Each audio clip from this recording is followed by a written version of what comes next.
En este curso comenzaremos repasando algunos conceptos relacionados con la programación y la educación. Y luego revisaremos diferentes aplicaciones con distintos niveles de complejidad para las diferentes edades. Y para terminar, también veremos que incluso la robótica puede llegar a estar a nuestro alcance. Programar es divertido. Para cualquier adulto que no esté acostumbrado a programar, que no sepa hacerlo, esa afirmación puede resultar bastante difícil de entender. No obstante, no debemos de perder de vista que cada niño es diferente. Eso no significa que a todos los niños les tenga que gustar programar, solo que haya que buscar el juego que se corresponda con sus gustos, sino más bien a que tampoco se trata de forzarles. Habrá niños a los que les encante hacer puzzles programando, igual que habrá otros niños que la gracia se la encontrarán a la generación de código, y habrá otros a los que simplemente no les guste programar. Siempre hay que recordar esto, y es que cada niño es diferente y a cada niño habrá que buscar qué es lo que más le gusta dentro de toda la gama de posibilidades que vamos a ver.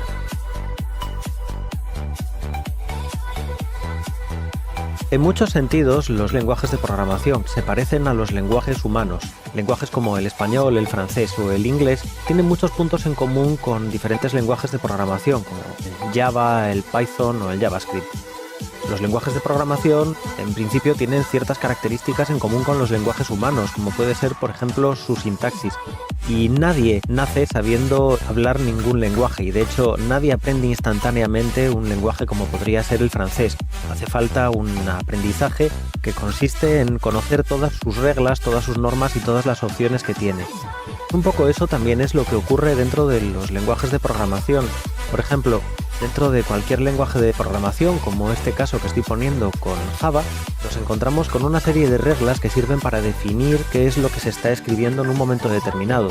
Por ejemplo, la primera línea pues sirve para indicar que estamos creando una clase. En la segunda línea pues sirve para definir en concreto una función que va a devolver una cadena de caracteres. Y eso lo sabemos gracias a que, en principio, string define que va a ser una cadena de caracteres, el public static sirve para definir que efectivamente eso va a ser una función. Vamos a encontrarnos, por ejemplo, también con que el código que se ejecuta dentro de una función va a venir siempre metido dentro de grupos, y eso lo sabremos pues porque hay una llave que abre y una llave que cierra justo después de name y justo cuando termina la línea return message. Y exactamente igual, por ejemplo, sabemos que cada orden termina justo cuando se pone el punto y coma. Todo eso son reglas de sintaxis que hay que aprender y que para los niños pueden ser verdaderamente difíciles y verdaderamente complejas. Sin embargo, se ha inventado un sistema de programación que es completamente distinto a este planteamiento, y que es la programación creada con gráficos. Hay toda una serie de lenguajes gráficos que funcionan en diferentes aplicaciones como Scratch, App Inventor, LabVIEW. Hay unos cuantos, la mayor parte de ellos basados en Blocky, que es un lenguaje basado en gráficos creado por Google con la intención precisamente de esto, de acercar la programación a los niños.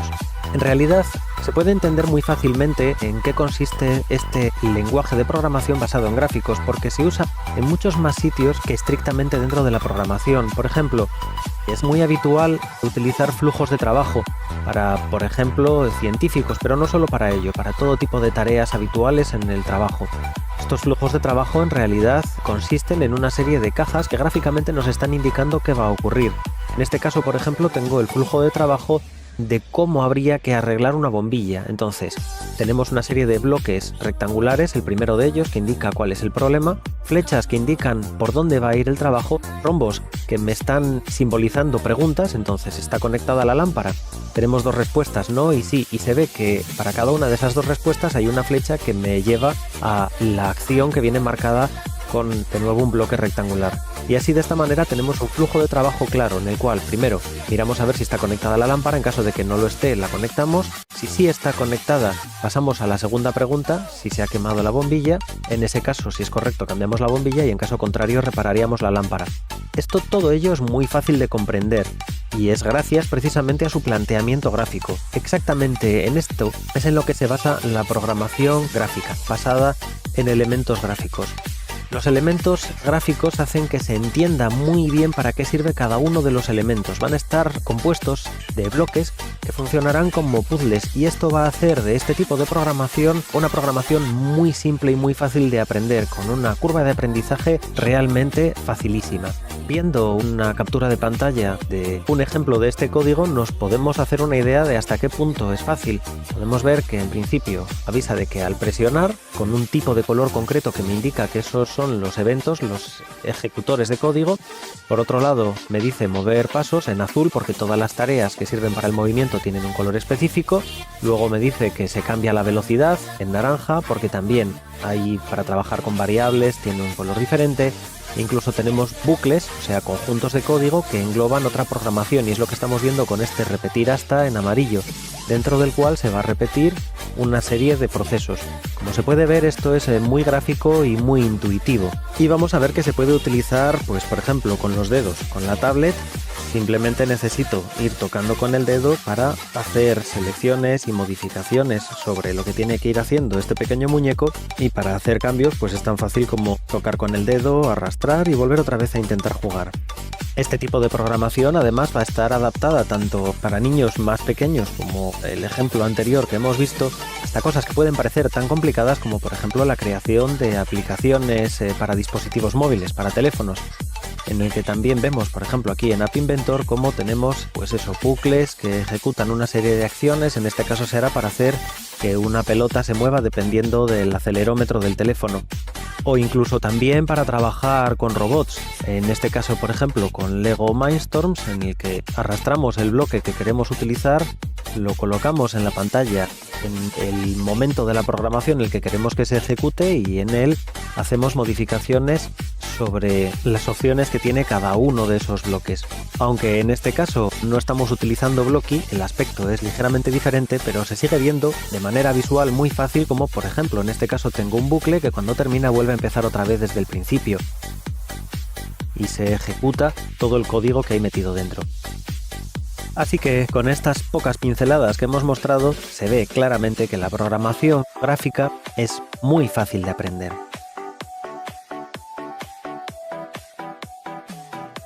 Antes de comenzar a introducir a nuestros hijos en la programación, a empezar a enseñarles las diferentes aplicaciones y programas que nos van a servir para acercarles a este mundo, es importante entender los distintos estilos de aprendizaje, porque como hemos dicho previamente, hay muchos tipos de niños, así que es importante adaptar la forma en la que les vamos a enseñar a programar al tipo de niño en concreto, a él.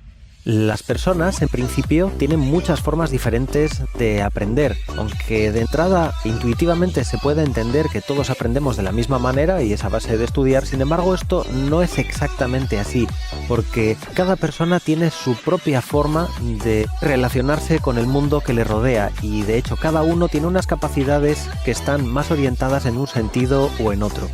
Así, estas capacidades que tenemos cada uno nos van a servir para categorizar los distintos tipos de aprendizaje, que se pueden dividir en visual, auditivo, kinestésico o de lectura y escritura. Este último en concreto es el que más nos va a sonar a todos y el que en principio todos hemos asociado siempre a la programación. Esto es, nos leemos un manual enorme sobre la programación en un lenguaje determinado y nos dedicamos a escribir ese lenguaje de programación haciendo nuestro código y así practicando y aprendiendo. Sin embargo, hay muchas otras formas de aprender que no son esta, y de hecho en el aprendizaje de la programación para niños esta en concreto es la que menos se va a utilizar. De hecho, cada niño es un mundo y cada niño va a aprender mejor con uno de estos tipos de aprendizaje. Comenzando por el aprendizaje visual, tendremos varias formas distintas de acercar a los contenidos a este niño que tenga esta capacidad específica, como puede ser utilizando la pintura, el dibujo o las formas. Aquí en concreto es donde entra precisamente la programación basada en lenguajes gráficos, lenguajes que tienen una serie de bloques con diferentes formas y con diferentes colores. La idea de la reversibilidad, esto es, que un niño no solamente es capaz de entender que una sardina es un pescado, también es capaz de entender el paso contrario, que los pescados entre ellos incluyen a las sardinas.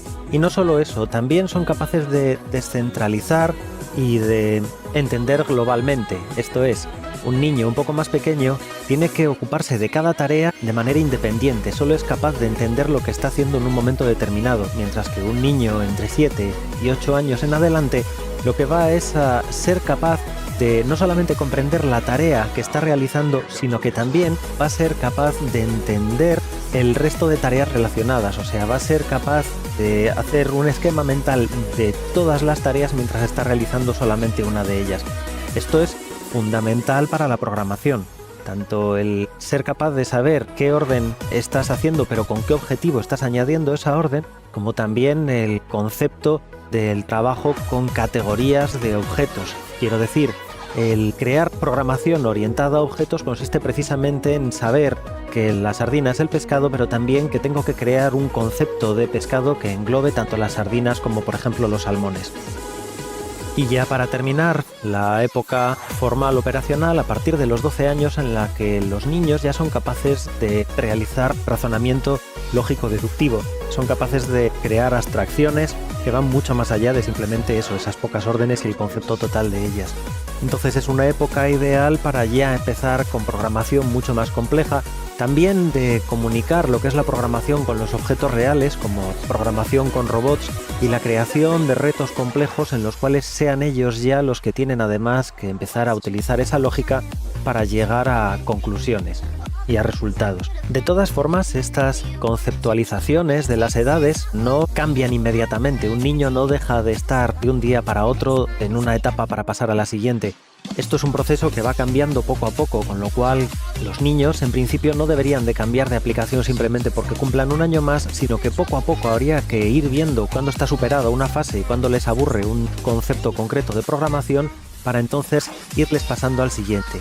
Además, por supuesto, también está claro que cada niño es diferente. El cambio de fase que un niño tiene en determinada edad en otro puede ocurrir antes o después, con lo cual deberemos de adaptar las aplicaciones y los juegos que estemos utilizando no solamente a la edad del niño, sino sobre todo también a la respuesta que ese niño tenga sobre esas aplicaciones, a su interés.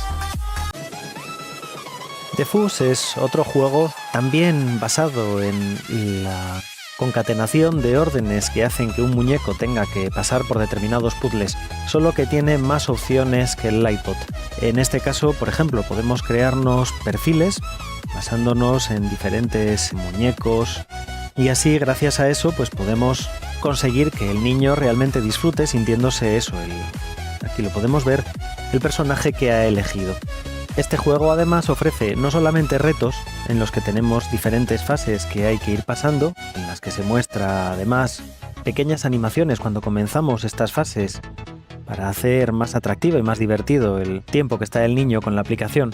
Además de eso, también tenemos ayuda visual sin absolutamente nada de texto para explicar al niño cuáles son las acciones que tiene que ir realizando. Por ejemplo, pues el simple movimiento. Cuando hemos terminado, pulsamos sobre el muñeco y realiza esa actividad. Cada fase que pasamos desbloquea la siguiente. Y esto, como la típica aplicación de puzzles de inteligencia, pues eso nos va dejando un mapa en el que podemos seleccionar cualquier fase para poder jugar con ella de nuevo. No solo eso, según vamos avanzando, también, aparte de las tareas que tiene que realizar, aparte de irse complicando, en las que se va a mezclar no solamente el movimiento, sino también el salto, los giros en ambas direcciones, etc. Además de eso, también podemos irlo combinando de vez en cuando con juegos. Entonces tendremos ruletas que nos van a aleatoriamente mandar a unos juegos u otros, a otros mapas de fases en los que también tendré diferentes juegos y bueno, pues algunos de los juegos van a ser muy simples, como por ejemplo este de ir haciendo que exploten globos, y habrá otros que sean juegos de inteligencia en los cuales los niños tengan que, por ejemplo, construir diferentes elementos. Este juego trabaja un poco menos la idea espacial, pero a cambio tiene la ventaja de que combina el utilizar un personaje para que el niño se sienta más a gusto con él, encadenarlo con juegos para que se entretenga y tenga un aliciente para pasar las diferentes pantallas.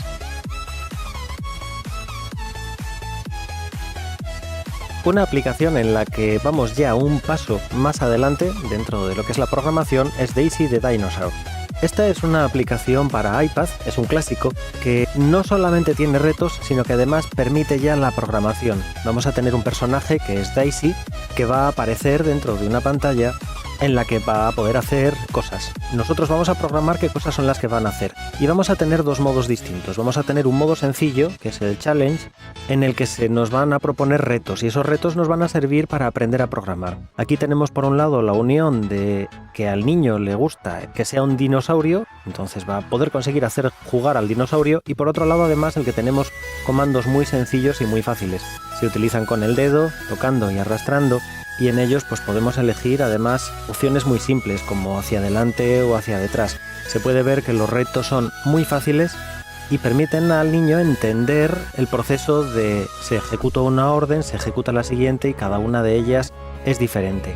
Aparte del challenge, los retos, también podremos jugar directamente con el programa para crear nuestros propios proyectos y así podemos hacer dibujos animados utilizando el dinosaurio.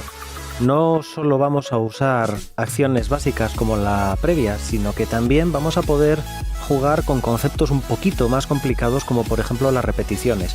Estamos hablando de una aplicación que está pensada para niños bastante pequeños, así que los bloques que vamos a poder utilizar tienen que ser siempre bloques muy sencillos. Por ejemplo, pues conseguir que este dinosaurio camine 5 veces y cuando termine, voy a moverme por el resto, pues que pegue un salto.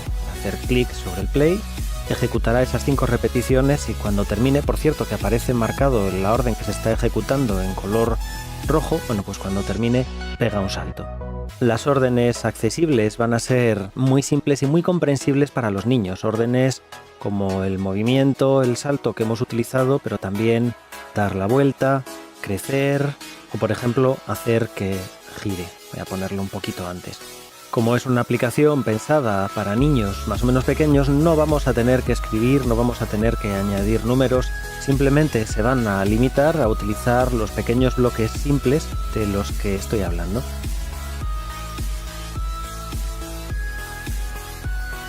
Scratch Junior va más allá de Daisy the Dinosaur. Así como con ella teníamos solamente muy poquitas opciones y estaba pensada para niños muy pequeños, con Scratch Junior los niños pueden ser un poquito más mayores y vamos a utilizar bastantes más posibilidades. En principio con Scratch Junior tenemos español, así que para variar es una aplicación en la que podremos programar en español. Vamos a poder crear y guardar proyectos y luego utilizarlos para enseñarlos, por ejemplo, para hacer dibujos animados. De hecho, ese es el planteamiento inicial de los proyectos. Nosotros tendremos un personaje que podemos mover con el dedo y colocarlo, personajes que podemos añadir y jugar con ellos, por ejemplo, pues seleccionar el pollo. Incluso también nos ofrece la posibilidad de dibujar, con lo cual estamos utilizando el aprendizaje visual, no solamente la utilización de los dedos y demás. Podemos dibujar todo tipo de personajes. Y también podemos jugar con fondos, entonces elegir un fondo que ya esté predefinido dentro de todos los que hay o también dibujar un nuevo fondo. Voy a seleccionar este fondo predefinido. Como vemos, pues queda una historia de entrada bastante bonita. Aparte de ese fondo, yo puedo crear diferentes escenas y entonces contar toda una historia lo compleja que quiera utilizando la combinación de personajes más escenas. Cada uno de estos personajes también es programable. Simplemente tenemos que seleccionar al personaje que yo quiero, añadirle primero el evento que tiene que servir para que empiece a funcionar la programación y luego a partir de ahí añadir las distintas acciones que se pueden ejecutar. Tenemos las distintas órdenes utilizables agrupadas, la primera de ellas con eventos, la segunda con movimiento, la tercera con interacción del muñeco, por ejemplo para hacerle crecer o para hacerle hablar. Aparte también podemos grabar sonidos y hacer que suenen estos sonidos desde bibliotecas en las que ya está guardada. Podemos además trabajar con estructuras más complejas, como por ejemplo hacer que se pare determinado tiempo o que haya bucles. Y por último tendremos estructuras de control para moverme dentro del escenario, para terminar una animación o para pasarme a la parte siguiente de esa animación. Así por ejemplo, pues utilizando el primer evento que sería el de hacer clic con el dedo, puedo pasarme a movimiento, pedirle que camine, por ejemplo 2 veces. Al hacer clic sobre el número me muestra un teclado en la parte inferior derecha en el cual puedo hacer que en vez de caminar solamente 2 veces, por ejemplo, pues camine 25 o camine 5 posiciones Para controlar cuántas posiciones se mueve, puedo hacer clic en el icono en la parte superior en el cual veo todo lo que es el escenario dividido en recuadros, y entonces así puede resultar más fácil todavía el cálculo del movimiento. Y puedo hacer que, por ejemplo, después de haber caminado esos pasos, pues salude a la gallina. Y aquí podría poner, pues, hola, gallina.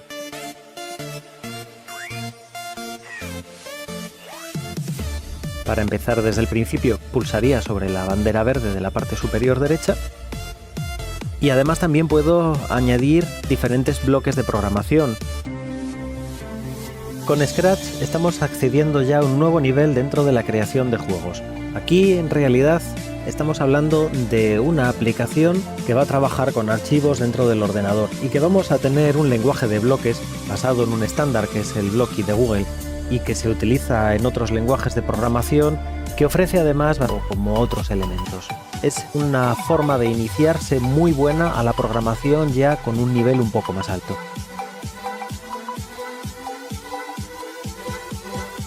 App Inventor está pensado para crear aplicaciones para dispositivos móviles, pero programando utilizando lenguaje gráfico basado en Blockly, o sea, un lenguaje muy parecido al que hemos visto, por ejemplo, en Scratch o en Tinker. Dentro de la web de App Inventor nos encontraremos con diferentes recursos como, bueno, pues iniciación a él, diferentes tutoriales, foros y además también todo un apartado enorme de recursos con documentación o incluso con ejemplos de trabajo hechos por otras personas. Cuando nos hemos dado de alta, podemos pulsar en el botón de crear apps y dentro de él tenemos un entorno de trabajo sobre el navegador, preferiblemente sobre el Google Chrome, en el cual tenemos un repositorio con todos los proyectos en los que he trabajado. Los proyectos de App Inventor se pueden también guardar en nuestro disco duro y así podemos llevárnoslos y compartirlos tranquilamente. También dentro de App Inventor tenemos la posibilidad de trabajar en español. Tenemos un desplegable donde podemos elegir el idioma. Cuando hemos seleccionado un proyecto cualquiera, o cuando comenzamos un proyecto desde cero, que también es una posibilidad, pasamos a lo que es el entorno de trabajo. Y este entorno de trabajo está dividido distinto a las aplicaciones que hemos visto hasta ahora. Aunque está pensado para que los niños aprendan a desarrollar aplicaciones para móviles, y de hecho veremos que se pueden ver directamente dentro del móvil, sin embargo, este es un entorno un poquito más maduro. Tiene un aspecto menos infantil y más serio. Entonces, dentro de él tenemos, por un lado, una paleta, donde tenemos los elementos de interfaz del usuario, como botones, imágenes o, por ejemplo, alertas, como notificaciones. Se puede ver que estos elementos en realidad son los típicos que aparecen dentro de una aplicación de teléfono móvil, y es que en principio esto está pensado ya para crear aplicaciones, aunque también podemos hacer perfectamente juegos. Además de la interfaz de usuario, también tenemos otros elementos. Tenemos diferentes desplegables, por ejemplo, para disposición, que sirve para colocar los elementos horizontal o verticalmente, para organizar elementos en pantalla.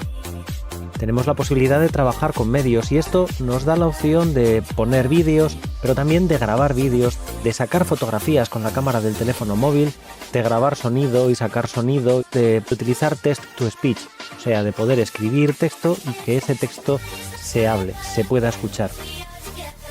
En dibujo y animación podemos trabajar sobre el canvas de HTML5, o sea, podemos crear gráficos en tiempo real y, por ejemplo, pues hacer juegos, como este ejemplo en el que tengo un canvas sobre el cual se moverá una pelotita y además aparecerá también una barra que se mueve. Tenemos sensores, que son los sensores propios de los teléfonos móviles. Entonces tenemos acelerómetro, reloj, giróscopo, sensor de ubicación. Podemos construir aplicaciones que utilizan servicios GPS. Podemos también utilizar el sensor de orientación o sensores de proximidad para teléfonos que los tengan. Por otro lado, también tenemos posibilidades de compartir, por ejemplo, enviar mensajes de Twitter, enviar mensajes de texto o botones de compartir nuestros contenidos, que nos abrirá el enlace a compartir dentro del teléfono. En almacenamiento, además, podemos ir un paso más allá, ya que podemos trabajar con archivos y trabajar con bases de datos, con todo lo que ello supone. O sea, podemos realmente hacer aplicaciones complejas en las que se estén guardando datos constantemente. En conectividad también vamos a poder colocar dentro de nuestras aplicaciones un navegador web. Podemos lanzar aplicaciones del teléfono móvil desde la aplicación que nosotros creemos y también podemos conectar a través de Bluetooth con otros dispositivos. Eso ofrece muchas posibilidades, desde poder, por ejemplo, conectar un teléfono con otro teléfono a través del Bluetooth, hasta controlar desde interfaces que creemos nosotros dentro de App Inventor, poder controlar a otros dispositivos que tengan Bluetooth, como por ejemplo el Lego Mindstorms. No es la versión EV3, es la versión anterior, pero podemos hacer aplicaciones para controlar estos robots directamente desde las aplicaciones de App Inventor. Esto es un proyecto además que está creciendo. Por ejemplo, en este momento se está trabajando también sobre bases de datos que son distintas a las bases de datos más pequeñas con las que se trabajaba antiguamente. Esto en cuanto a la paleta, los elementos que podemos utilizar. Aparte de ellos, también tenemos un segundo elemento que es el visor, que aquí realmente veríamos cómo se muestra el teléfono. Tenemos los elementos que he añadido, como por ejemplo pues campos de texto con puntuación, etcétera, y también ese canvas con los elementos que se van a mover. Y también tenemos otros elementos que no son visuales y que van a servir para dar información. Cuando yo quiero utilizar cualquier tipo de sensor, por ejemplo, lo que tengo que hacer es seleccionarlo y arrastrarlo. Y en este caso pues se ve que estoy utilizando un reloj para el control del tiempo de la partida, un acelerómetro para que la barra se mueva dependiendo de cómo voy moviendo el teléfono, alerta y luego además la base de datos. Por otro lado, tenemos los componentes que aparecen en pantalla, también tengo un listado de ellos colocados en componentes y así cualquier elemento de la pantalla que quiera hacer modificaciones sobre él lo puedo seleccionar y en el último de los paneles en propiedades voy a poder hacer cambios en la configuración de estos. Todos ellos tienen diferentes opciones, desde las etiquetas de texto hasta el trabajo con el reloj. Y esto en cuanto al diseñador, porque dentro de App Inventor tenemos dos partes, el diseñador y los bloques. Si hago clic en los bloques pasamos a ver la programación. La programación que me muestra en un momento determinado viene siempre relacionada con el elemento que he seleccionado. Si por ejemplo selecciono la pelota, pues me muestra bloques relacionados con esta pelota. La idea, como digo, es un poco distinta a otros lenguajes gráficos que hemos utilizado. Yo puedo hacer clic en cualquier elemento, sea en el que sea, y entonces me muestra las posibilidades que tengo para ese elemento. O sea que no está tanto montado como elementos de diferentes tipos, aparte de tener un apartado de control, de lógica, matemáticas, texto, listas, colores, variables y funciones, también tengo programación específica para ciertos elementos y así, por ejemplo, en el acelerómetro lo que voy es a tener eventos que se van a disparar cuando pasan cosas en el acelerómetro y luego aparte tengo bloques que sirven para recuperar la información de estos objetos en concreto.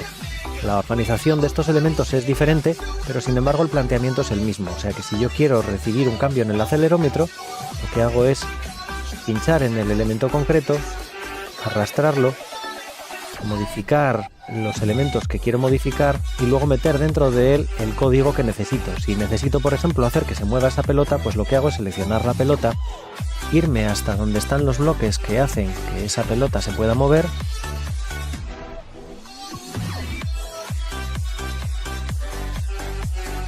y arrastrarlo sobre el bloque que corresponde. A partir de ese momento utilizo las distintas piezas como si fuesen puzzles. Por ejemplo, para recuperar un número, pues lo que tendré es que seleccionar ese número y arrastrar ese bloque y engancharlo solo en el sitio que cabe. Esto está muy bien también porque solamente tenemos una opción posible para colocar los elementos en su sitio. Cuando no quiero utilizar un elemento lo puedo tirar a la papelera y al contrario, cuando quiero reutilizarlo muchas veces lo puedo arrastrar a la mochila para tener acceso a él desde cualquier parte. Tenemos información sobre errores, porque aquí ya estamos hablando de programación más avanzada, entonces cuando yo tengo cualquier error me aparece una ventana muy clara, un mensaje muy claro en el que me indica cuál es ese error. Voy a eliminar este trozo de programación. Se puede ver de todas formas que la programación puede llegar a ser bastante complicada, entonces tenemos también scroll para poder movernos por ella. Vamos a tener todo tipo de variables que podemos utilizar dentro de nuestros juegos y también vamos a tener pantallas. Yo puedo moverme por distintas pantallas y así diseñar aplicaciones en las que pueda mostrar, pues como en este caso, lo que es la pantalla de Game Over y lo que es la pantalla de funcionamiento. Cuando he conseguido por fin crear una aplicación, puedo utilizar diferentes formas para compilar esa aplicación y enviarla a mi dispositivo. En principio no necesito generar ningún tipo de claves para poder montarlo dentro de los dispositivos, porque se puede utilizar el iCompanion, que sirve precisamente para eso, para generar un código de barras y desde el teléfono móvil escanear el código de barras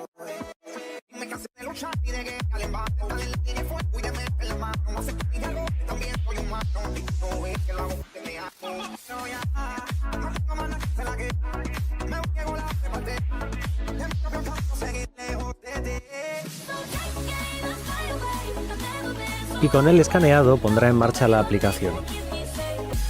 Y otra aplicación que también sirve para experimentar con logo, que es el AUCB Logo. En él tenemos un área gráfica, como siempre, luego por otro lado tenemos una consola donde vamos viendo el resultado de lo que ocurre. Es más, en realidad tenemos bastantes más opciones porque dentro del layout tenemos diferentes formas de mostrar la pantalla y dentro de Vista tenemos diferentes editores para ver, por ejemplo, las llamadas que se van ejecutando, el uso de memoria o las variables cómo van cambiando en el tiempo. Y la programación es la misma que teníamos antes, solo que en este caso yo puedo programar de una forma un poco más seria. Hasta este momento hemos estado utilizando aplicaciones y lenguajes de programación que en realidad no tienen aplicación en el mundo real. Son aplicaciones para entender conceptos relacionados con la programación, son lenguajes de programación orientados a crear juegos o pequeñas aplicaciones dentro de sus propios entornos, como puede ser Scratch o App Inventor, por ejemplo, pero ninguno de ellos realmente se está utilizando para construir una aplicación, un programa o una página web. Sí que hemos visto el lenguaje Logo, que sirve para crear simulaciones de datos, simulaciones físicas, por ejemplo, o gráficas complejas basadas en geometría o en trigonometría, pero realmente no tienen una aplicación real en el mundo. Bueno, pues en este vídeo vamos a empezar con un lenguaje de programación de los de verdad, en concreto con JavaScript. JavaScript es un lenguaje ideal para aprender a programar porque, por un lado, se utiliza constantemente en el mundo real y, por otro lado, es un lenguaje relativamente simple, que está pensado sobre todo para utilizar dentro de páginas web. Es la inteligencia que sirve para que las interfaces creadas dentro de las páginas web sean interactivas, para que los datos cambien en tiempo real, para procesar información que esté llegando. También va a servir para hacer juegos y hoy en día de hecho sirve para mucho más porque debido a las aplicaciones, los dispositivos móviles, se suele utilizar mucho HTML5, que es la combinación de HTML, CSS3 y JavaScript. Entonces con HTML5 y en concreto con JavaScript podemos trabajar en programación tanto para hacer una aplicación para un dispositivo móvil como para crear, por ejemplo, una página web. Y hay una aplicación que está muy bien para aprender JavaScript. Esta es Crunchzilla. Es una página web que nos ofrece un entorno de aprendizaje basado en tutoriales. Merece la pena utilizarlo sobre todo porque los tutoriales están muy bien orientados y además son bastante completos. Y aparte no deja de ser también una plataforma gratuita y que también es una cosa de agradecer.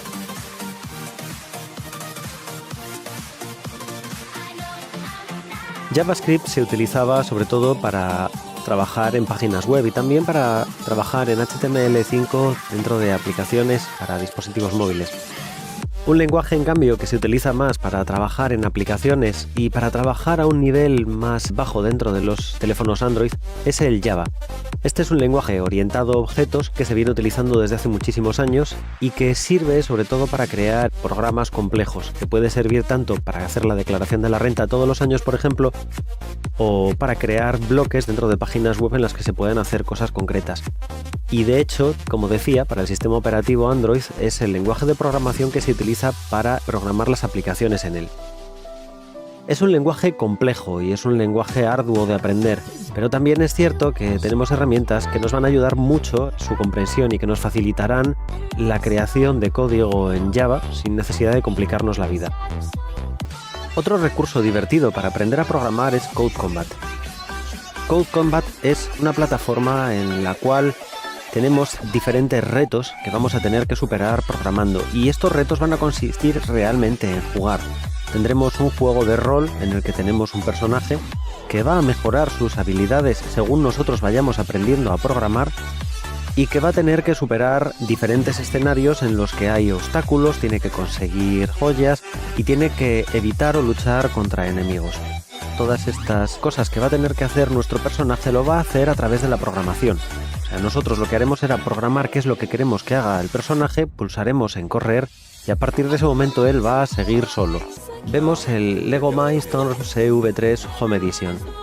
En este programa, nada más arrancar, tenemos fotografías de cada uno de los robots, de sus configuraciones, en las cuales podemos hacer clic y abrir tutoriales con proyectos diferentes. Cada uno de estos proyectos yo puedo seleccionarlo y me va a guiar paso a paso por la creación del robot, por la programación de todo el código necesario y además incluso me explicará luego cómo instalar el software dentro del robot y por último, cómo jugar con él.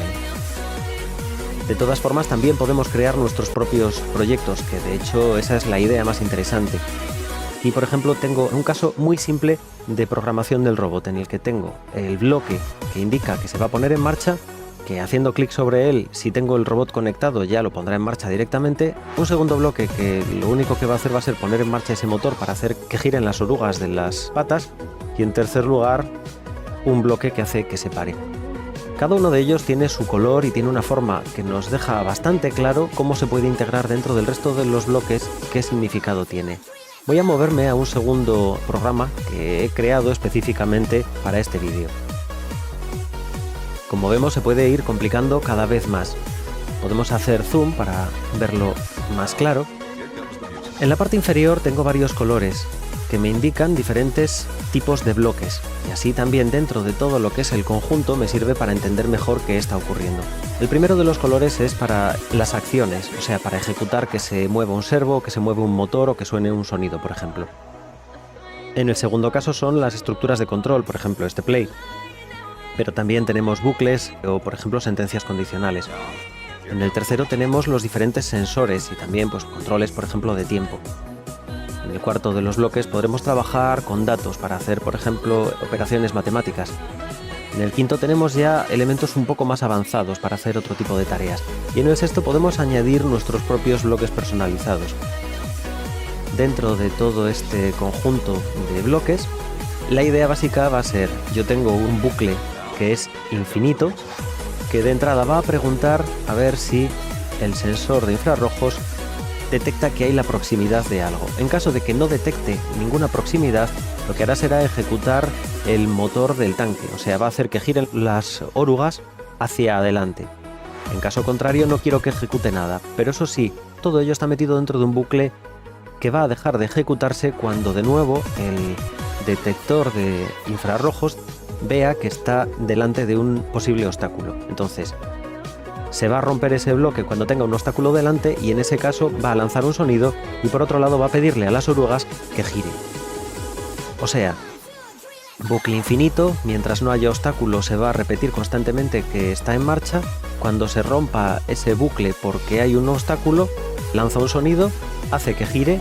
Así, si con ese giro ya ha sido capaz de evitar el obstáculo, se pone otra vez de nuevo a avanzar. En caso de que no haya sido capaz, volvería de nuevo a girar y así hasta que encontrase una posible salida.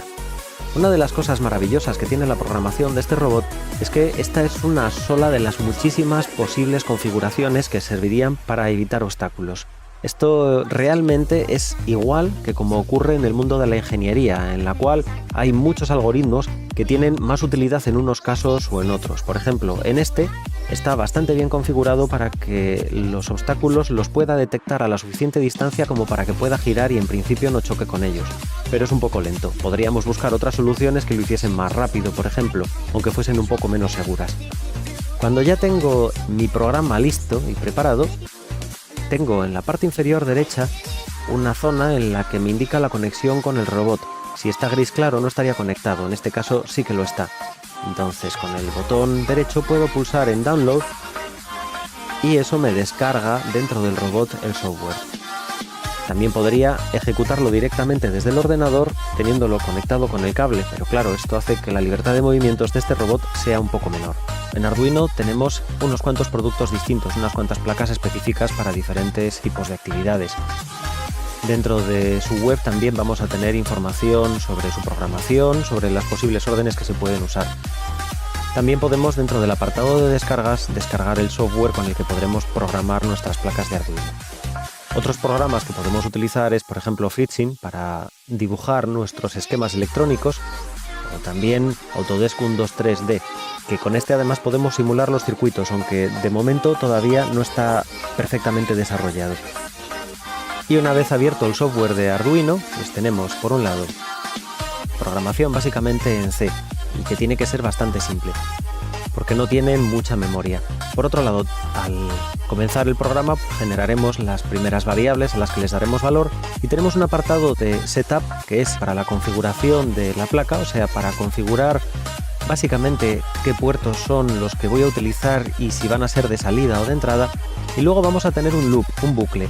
Toda esta función es lo que se va a ejecutar constantemente. Tenemos un bucle infinito muy rápido y en él es donde vamos, en este caso, a testear el valor analógico de la luz y luego, dependiendo de ese valor, pues vamos a poner o no cada una de las luces. Cuando tenemos nuestro programa ya listo, podemos verificar que sea correcto y cuando por fin ya está bien, pulsamos en subir y esto nos lo conectará directamente con la placa.